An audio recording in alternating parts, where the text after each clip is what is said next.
Boa noite, irmãos. Que a graça e a paz de Cristo permaneça sobre as nossas vidas, né? Antes de lermos o texto bíblico que será a base da nossa reflexão essa noite, eu tive um trabalho dobrado, porque preparar um material para as crianças. E eu estava dizendo hoje pela manhã que deu mais trabalho do que preparar a mensagem. Então, só tem Ibrahim, né? Então, Ibrahim vai vir aqui. Talvez ele precise de... Paulinho, eu acho que vai ficar do lado, né? Ajudando a Tarsila. É uma tarefa. Eu vou explicar para ele aqui, ó. Os irmãos vão acompanhar, tá?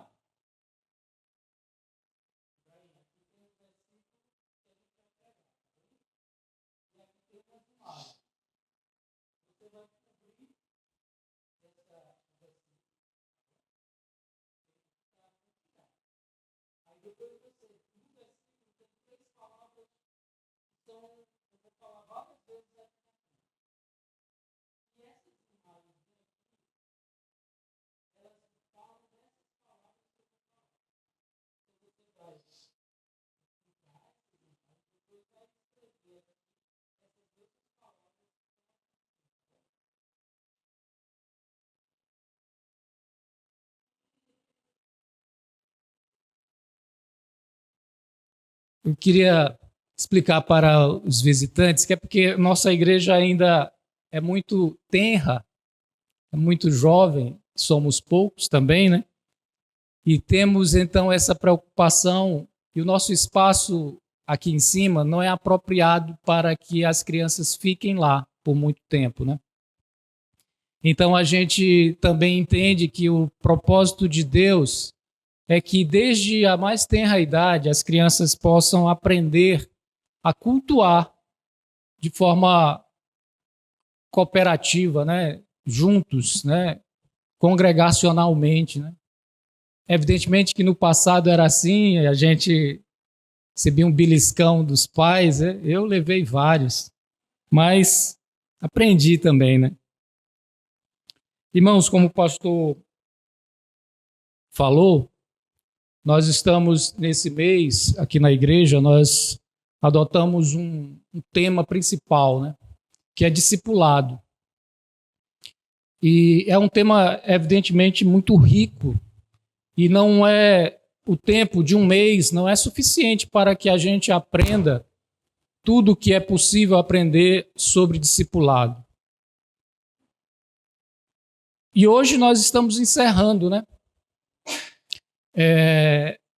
Uma das músicas cantadas aqui, sobre aquela que já foi tema de missões, faz uma pergunta que eu entendo que na música, na letra, ela é retórica, ela é para fazer você refletir, né?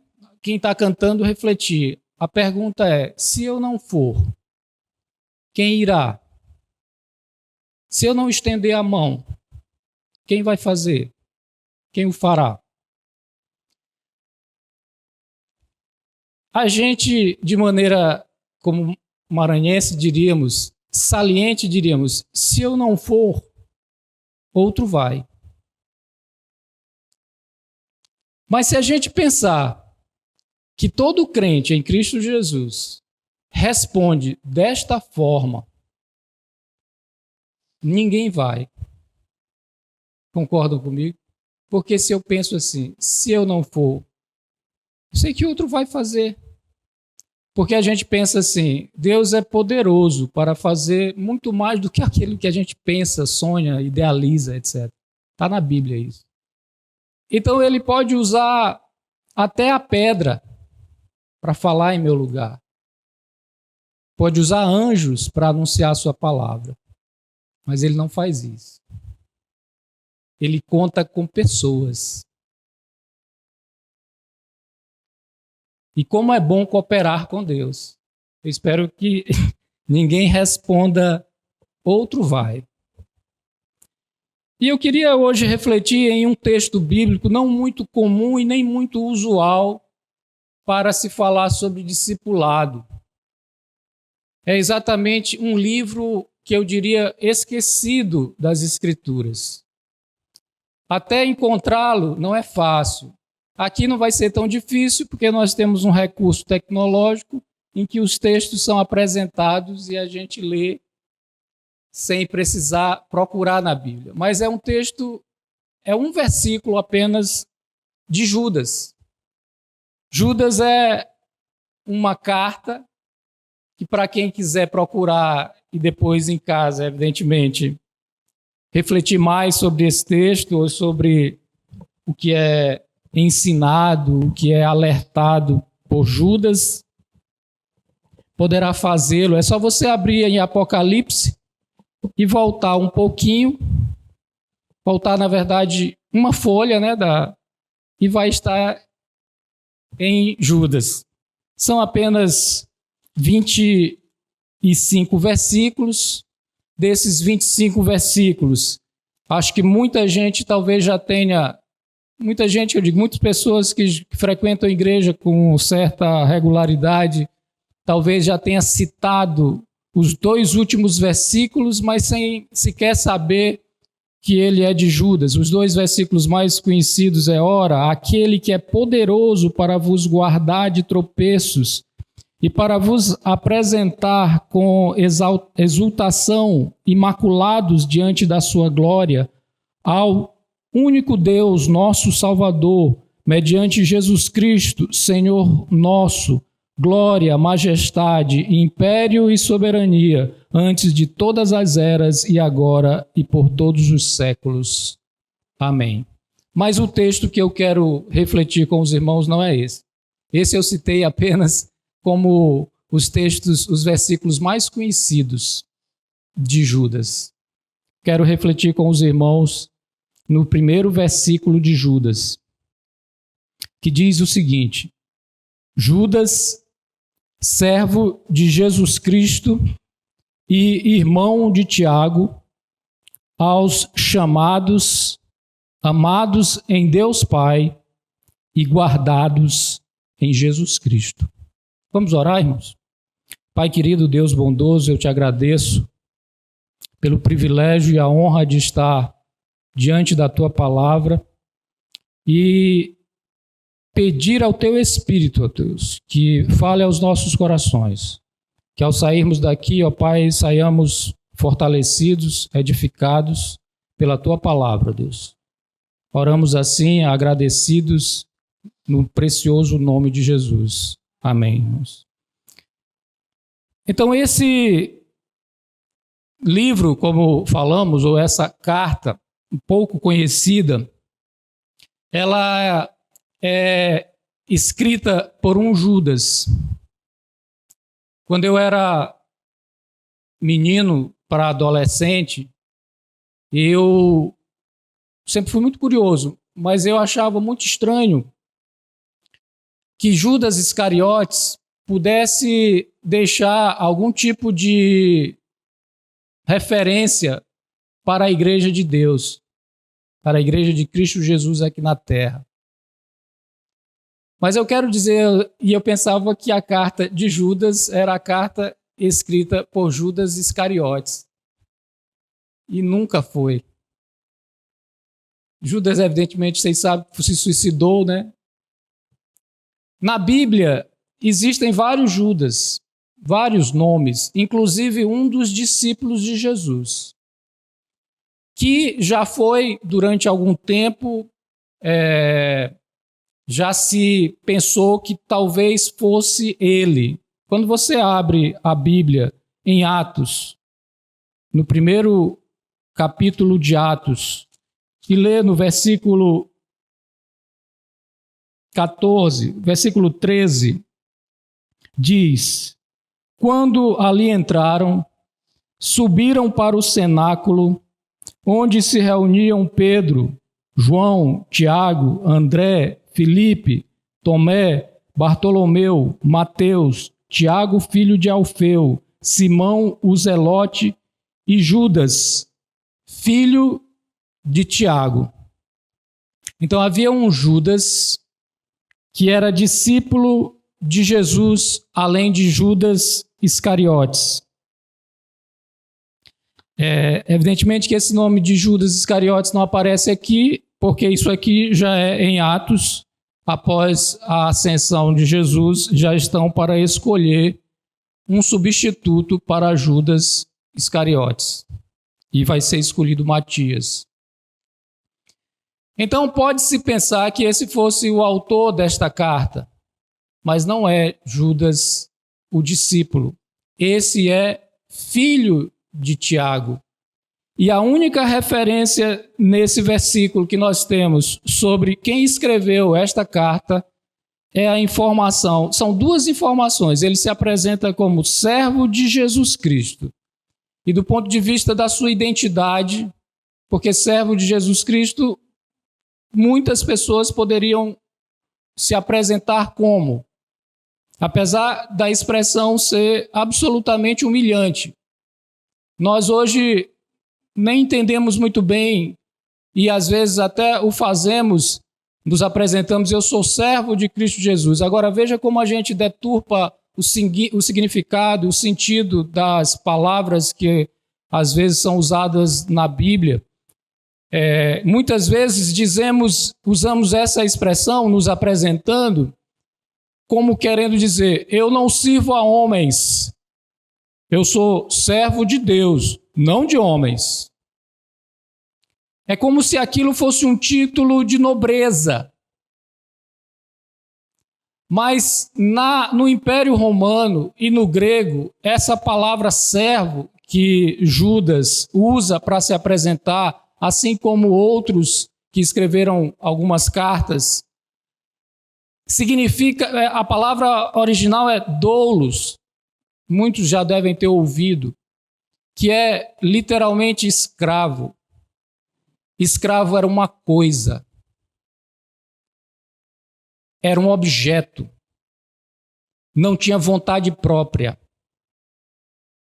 Era, no contexto romano, uma res, um nada.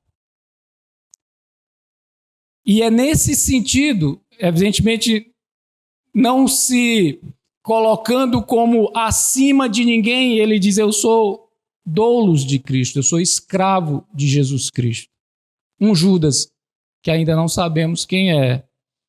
Mas a outra referência que nos faz entender quem é irmão de Tiago. E aí, quando a gente procura identificar quem escreveu essa carta, além de se apresentar como servo, ele se apresenta como irmão de Tiago. E essa é a única referência que temos. Mas quando a gente vai no Novo Testamento, mais precisamente em Mateus, no capítulo 13, no versículo 55. Mateus 13, 55. Nós encontramos uma relação de nomes de irmãos de Jesus. Mateus 13, versículo 55.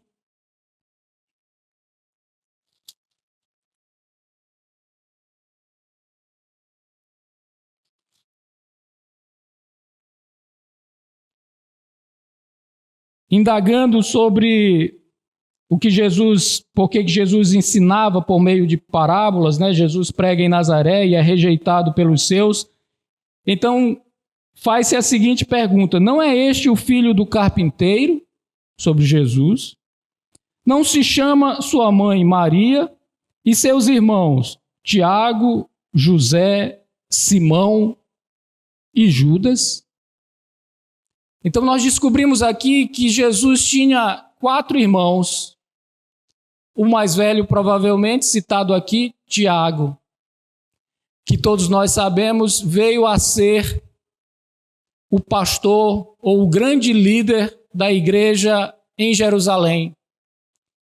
E pela ordem dos nomes, descobrimos que Judas seria o irmão mais novo. Mas há um problema aqui. Esses irmãos de Jesus não criam em Jesus. Eles não acreditavam em Jesus. Como então ele pode escrever uma carta. Algo aconteceu entre a morte, a ascensão e a ressurreição de Jesus, que depois faz com que esses irmãos de Jesus passem a crer em Jesus.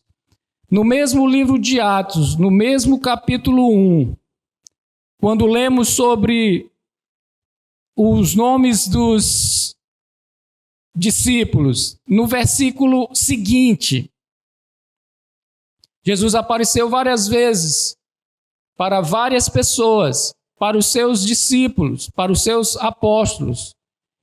Mas, depois de aparecer, todos eles se dedicavam, Atos, o que eu tinha lido com a relação dos nomes.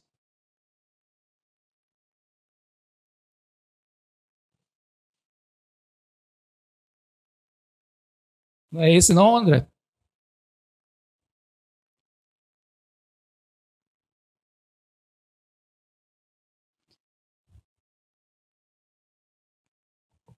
Quando chegaram, subiram ao aposento onde estavam hospedados, achavam-se os discípulos. O versículo seguinte diz: todos eles se dedicavam unânimes à oração com as mulheres, entre elas Maria, mãe de Jesus, e com os irmãos dele. De incrédulos, agora passaram a ser adoradores de Cristo Jesus. Estavam, então, além dos apóstolos. Jesus aparece aos seus irmãos e a Tiago.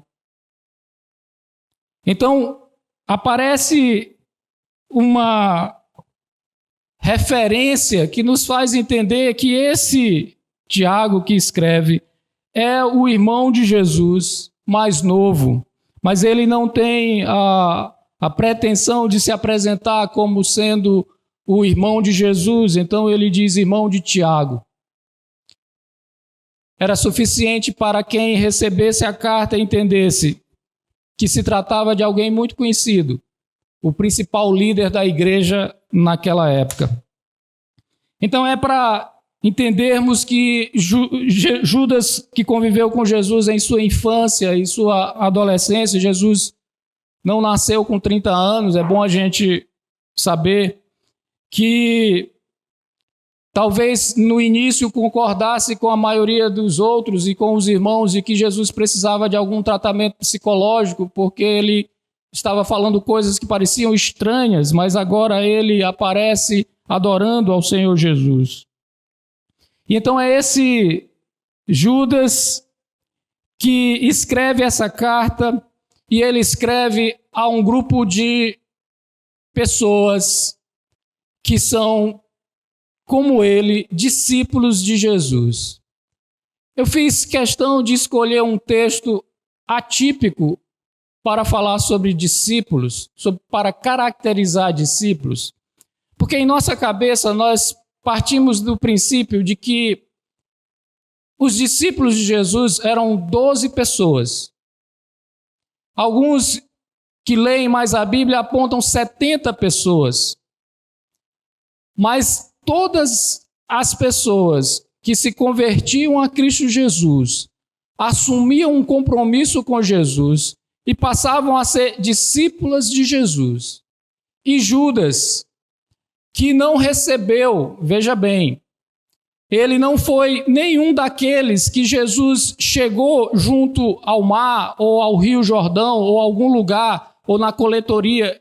Ele não foi um dos que ouviu de Jesus: vem e segue-me. Não sei se Jesus chegou a fazer isso com os seus irmãos. Talvez tenha feito, mas não há registro na Bíblia. Mas isso não nos impede de chamá-lo de discípulo. Assim como todas as pessoas para as quais ele escreve também são discípulas de Jesus. E para quem ele escreve? Para um grupo de judeus que estavam espalhados fora da Palestina, judeus cristãos. Digo, hebreus, não é? Porque a partir de Atos, a gente começa a perceber a identificação de quem era judeu e de quem era cristão. Começa a definir quais são os princípios do cristianismo. Então, a partir desse momento, todos aqueles que lessem essa carta reconheciam que eram pessoas, na visão de Judas, escrito por Judas, inspirado pelo Espírito Santo de Deus, eram pessoas chamadas, amadas em Deus Pai e guardadas em Jesus Cristo. Então, um discípulo é alguém que é chamado, é alguém que é amado e é alguém que é guardado. Essas três palavras entendo que ser suficiente para entendermos o que é ser discípulo, qual é a característica de um discípulo. A primeira delas é chamados. No comentário bíblico que eu li para tentar entender um pouco sobre o que isso significa, essa expressão chamados aqui vem de uma palavra grega, kalem. Eu não sei grego, tá, irmãos? É o que aparece lá. E lá no comentário dizia que essa palavra, tanto no Antigo quanto no Novo Testamento, aparece mais de 700 vezes. Algumas vezes no sentido de chamar, o Senhor chamou, não no sentido do verbo chamar, convocar, convidar, mas predominantemente essa palavra chamado aparece nesse sentido de um convite, uma convocação. Na literatura grega, quando ela era usada, não necessariamente na Bíblia, mas na cultura grega, ela aparece em três sentidos, ou com três sentidos. A primeira, como uma festa, um convite a uma festa. Os irmãos devem saber que dentro da cultura grega havia festivais culturais, verdadeiras celebrações. Então, algumas pessoas eram convidadas, convocadas a participarem desta festa. Esse é um dos sentidos que a palavra aparece. O outro sentido era um convite ou uma convocação a um dever como cidadão, a uma chamada à responsabilidade. Como, por exemplo, uma convocação para o serviço militar, uma convocação para você participar de uma assembleia deliberativa num local público. A democracia grega nasce aí, as pessoas eram convocadas para participarem de uma eclesia, de uma grande assembleia, e elas, como cidadãos responsáveis, participavam, iam lá, assinavam e se comprometiam a participarem. Também era uma convocação para se pagar imposto, né? E, por último, a terceira ideia, uma intimação, um convite ou uma convocação para o julgamento. Como nós hoje usamos aquela pessoa que vai com o mandato, né, entregar, o oficial de justiça, então ele tem uma convocação, é um chamado. Notem, veja bem, que a ideia de kalem, a ideia de chamado, Ibrahim? Aguarda só o finalzinho para a gente ver depois, tá bom? Vê como está a Sila. Pois bem, a ideia principal de chamado é um convite, uma convocação. Mas eu não sei se os irmãos notaram, é que essa convocação implica em uma resposta de quem recebe a convocação. Ele pode então dizer, não, eu não vou, ou ele pode dizer, comparecerei no momento em que eu fui convocado. Vou à festa, vou ao julgamento, vou cumprir com a minha responsabilidade de cidadão, ou não, me furtais. Apesar dessa ideia ser tirada da literatura grega, ela nos ajuda a entender como ela é usada na Bíblia. Porque lá em Gênesis 3, no versículo 9, essa palavra, o chamado aparece, diz assim: e chamou o Senhor Deus ao homem e lhe perguntou: onde estás? E chamou Deus ao homem, um chamado. O que o homem poderia dizer? Me escondi. Mas ele tinha que responder: fugi de ti, tive medo, me envergonhei. Mas ele responde. Você precisa responder a Deus. E também em Marcos, no Novo Testamento, Marcos 2,17, ouvindo isso, Jesus lhes disse: não são os que têm saúde que precisam de médico, mas sim os doentes.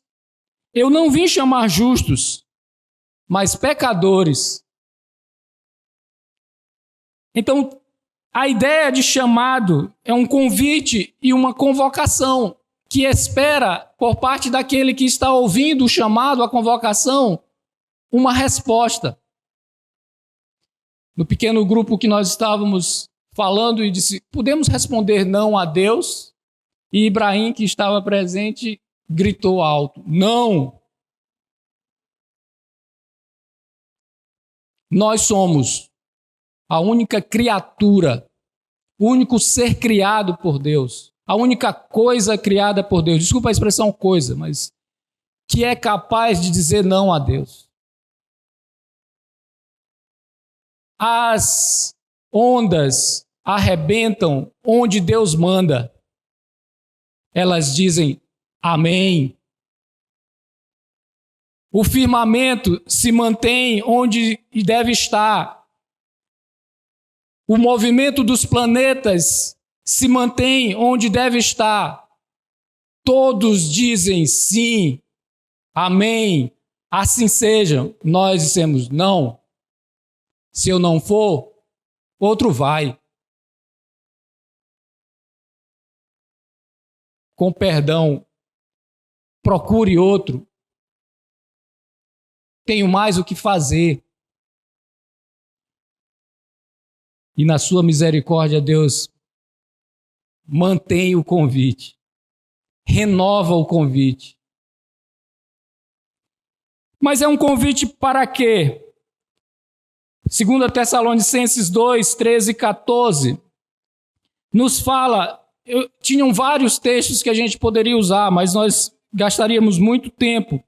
Eu entendi que esses versículos 13 e 14 de 2 Tessalonicenses, nos apresenta três coisas para as quais nós fomos chamados, convocados. Diz o texto: contudo, devemos sempre dar graças a Deus por vocês, irmãos amados pelo Senhor, porque Deus os escolheu como primeiros frutos para serem salvos pela obra santificadora do Espírito e pela fé na verdade. Ele os chamou para isso, por meio do nosso Evangelho, a fim de que se tornem participantes da glória do nosso Senhor Jesus Cristo. Então, nesse texto diz que nós fomos chamados, para isso ele nos chamou. Para o quê? Para, primeiro, a salvação. Para uma grande festa. Para um grande banquete. Como é bom ser chamado para ser salvo. Todos nós queremos. É maravilhoso. É alegre. É uma festa. Quem não quer? É claro que todos nós queremos. O discípulo é chamado para celebrar a salvação. A vida eterna em Cristo Jesus. Não é para viver emburrado, de mal com a vida. aborrecido com todo mundo, dando patada em todo mundo. Não é isso. É uma chamada para aproveitarmos a liberdade da escravidão, sermos libertos da escravidão do pecado, podermos dizer não para determinadas coisas e vivermos alegremente.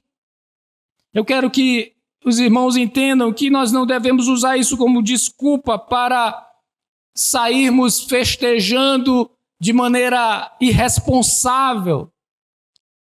Jesus foi, de certa forma, caluniado pelos seus patrícios e pelos que viveram em sua época. Ele era chamado de beberrão e comedor e comilão, porque ele participava das festas. Jesus sabia viver a vida alegremente, sendo Deus, cumprindo com o seu propósito aqui na terra. Ele transmitia alegria no seu viver. Há muitos de nós somos chamados para a salvação.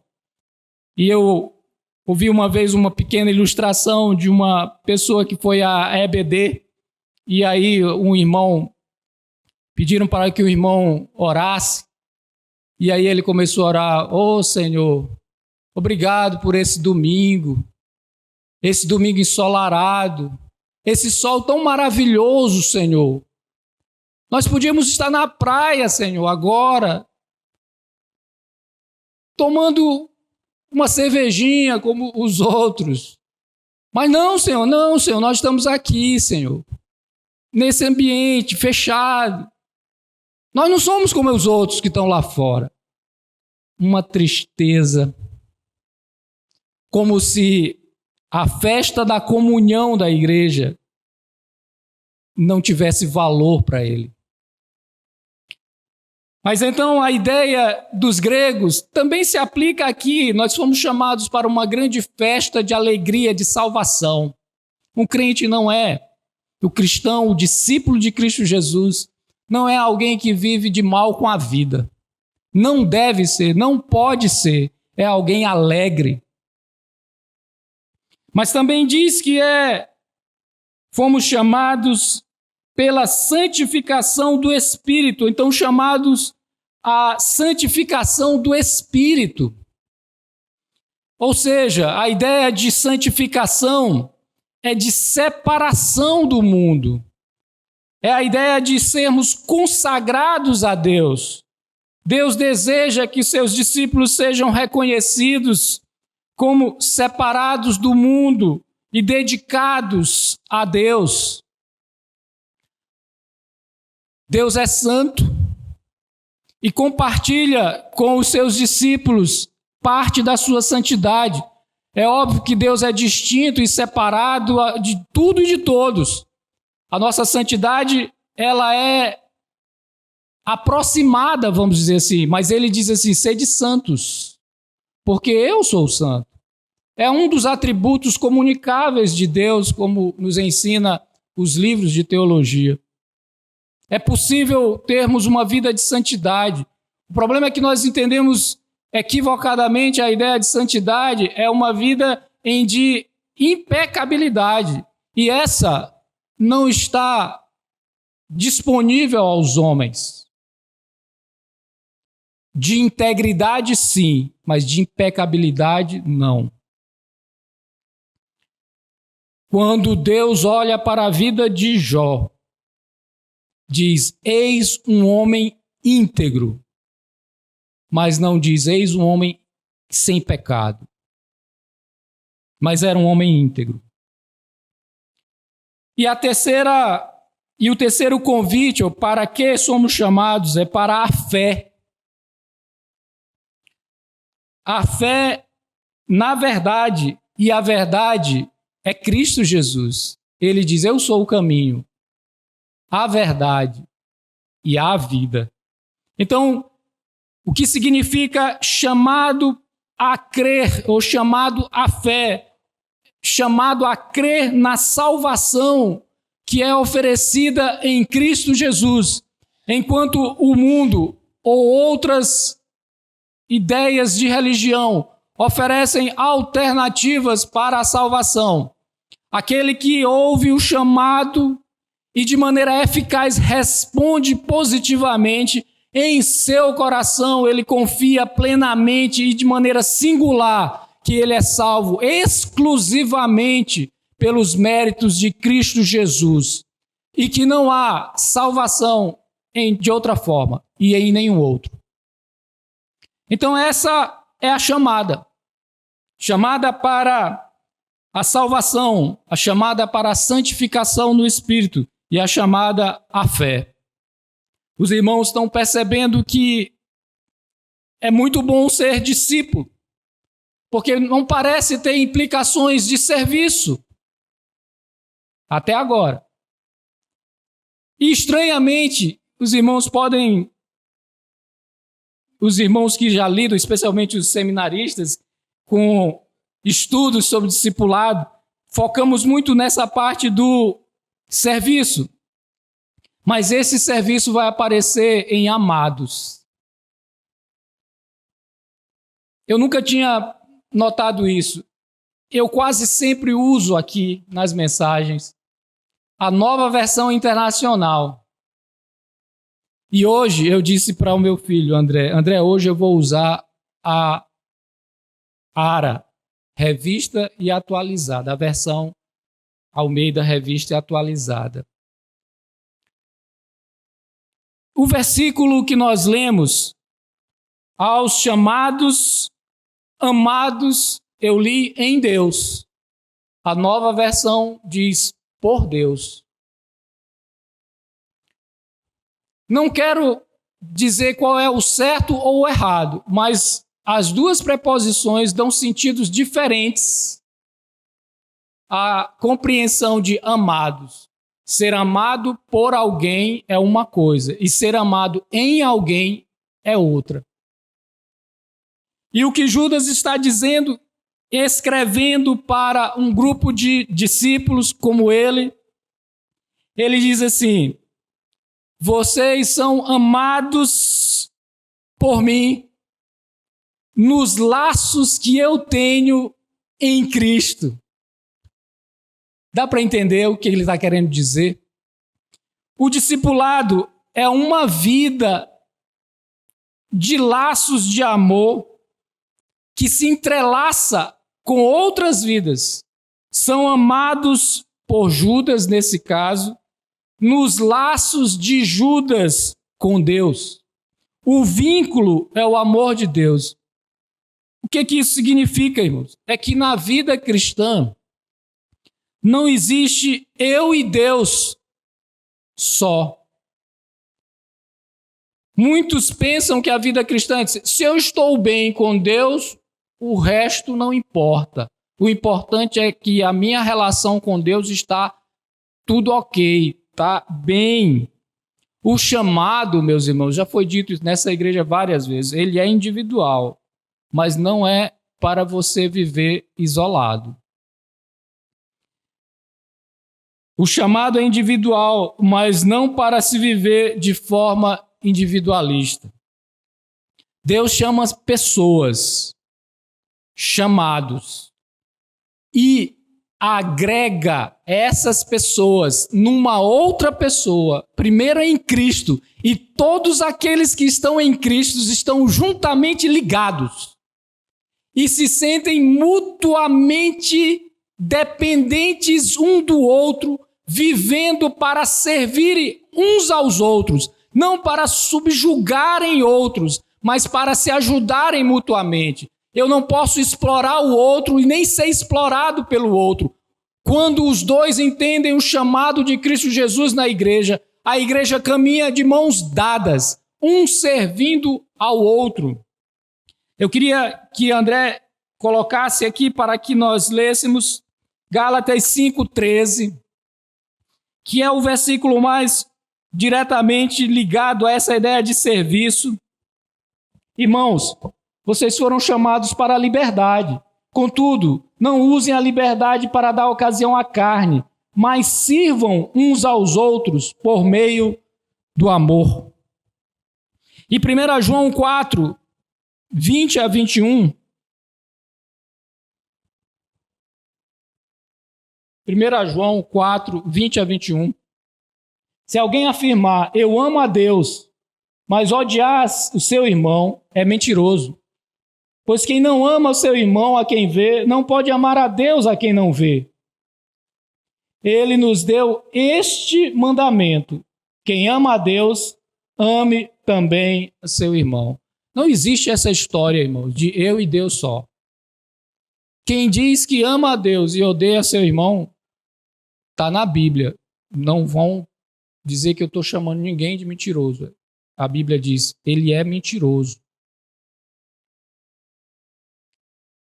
Tem pessoas que acham que podem viver uma vida de santidade isolada do mundo.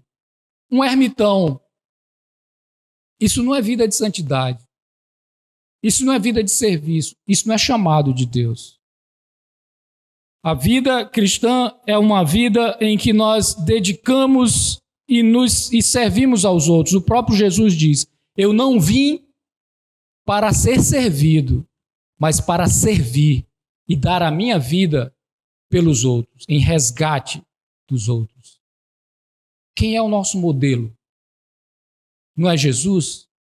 Portanto, eu devo dar a minha vida em resgate dos outros. Eu devo me envolver na vida do outro. Se eu tenho mais maturidade, por ser mais antigo na igreja, por já ter uma certa vivência, mesmo como da faixa etária, eu devo dispor-me a me ajudar o Ibrahim, a ajudar a Tarsila, ao Tarsis, ao André, ao Eduardo.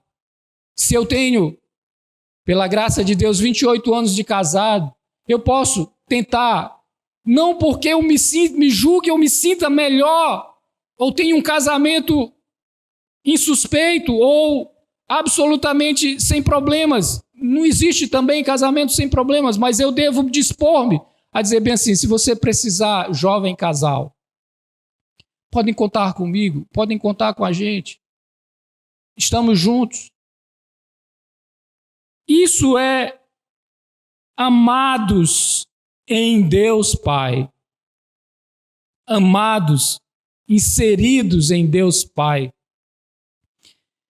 Se a ideia é por Deus, também é uma maravilha. Porque um discípulo é alguém que foi chamado, mas que também foi amado por aquele que o chamou. Não é um tirano lhe chamando. Entende isso? Não é alguém que quer lhe explorar. Não é alguém que quer lhe humilhar. Não é alguém que quer pisar em você. É alguém que lhe ama.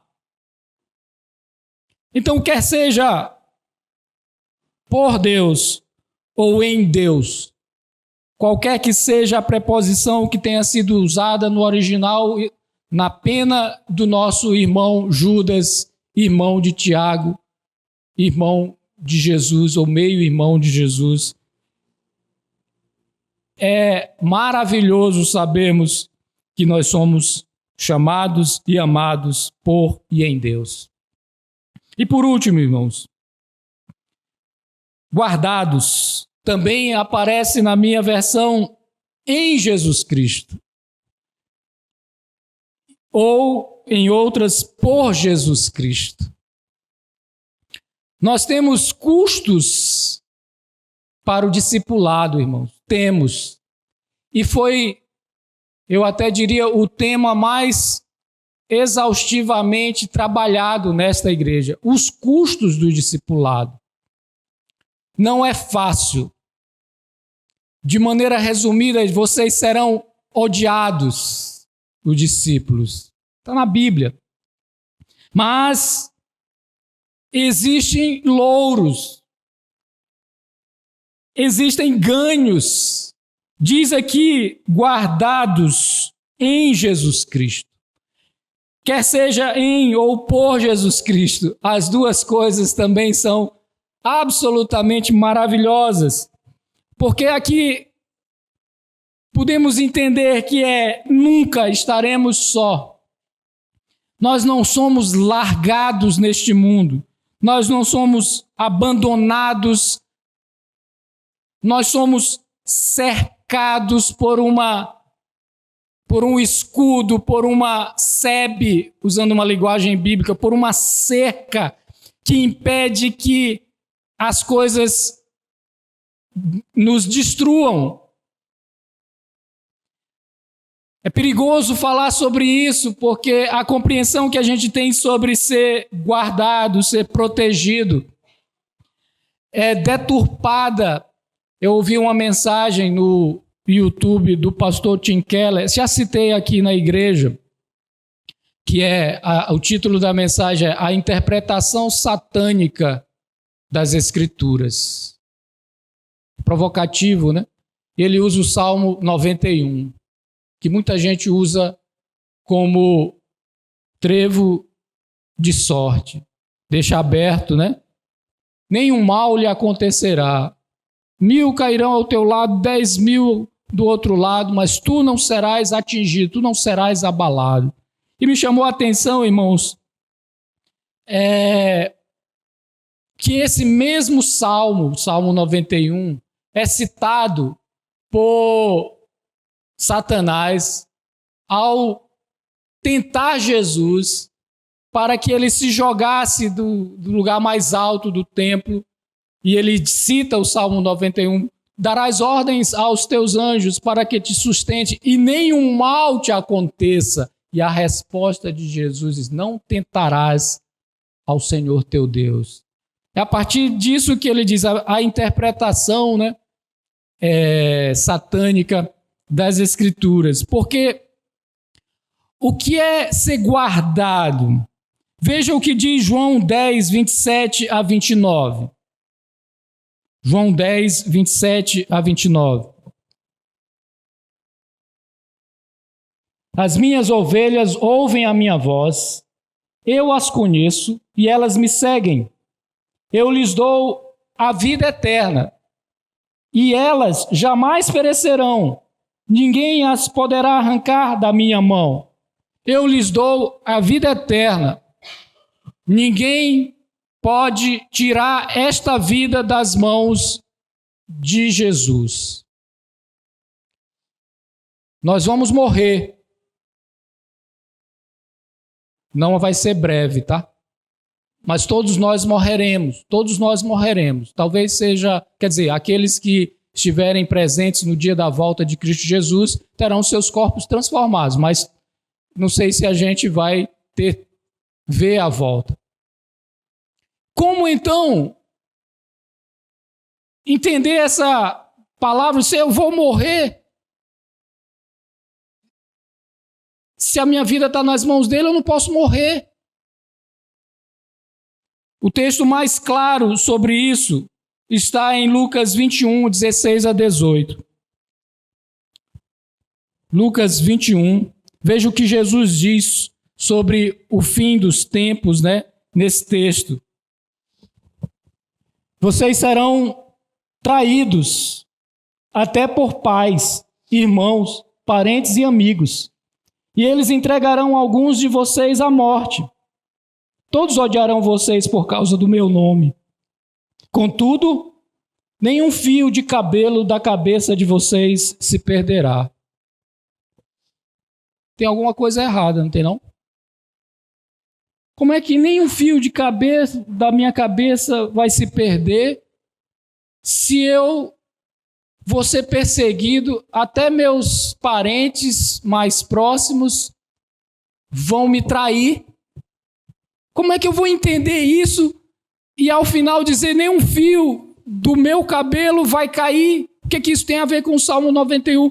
A minha vida está preservada, a sua vida está preservada, está escondida nas mãos de Deus. Tudo o que lhe acontecer aqui não lhe afetará para a eternidade. Somos guardados. Ele nos chamou para a salvação e nos garante que essa salvação é eterna, perene, jamais acaba. Somos chamados, somos amados em Deus e somos guardados em Cristo Jesus. Preservados. espiritualmente, irmãos. É por isso que muitas vezes as pessoas se desviam e passam a questionar Deus, porque elas assumem uma premissa que a Bíblia nunca deu, que é: se Deus é bom, você não sofre. Quando elas começam a sofrer, elas dizem: Deus não é tão bom quanto dizem, porque entendem errado as Escrituras. No mundo, João 16, tereis aflições.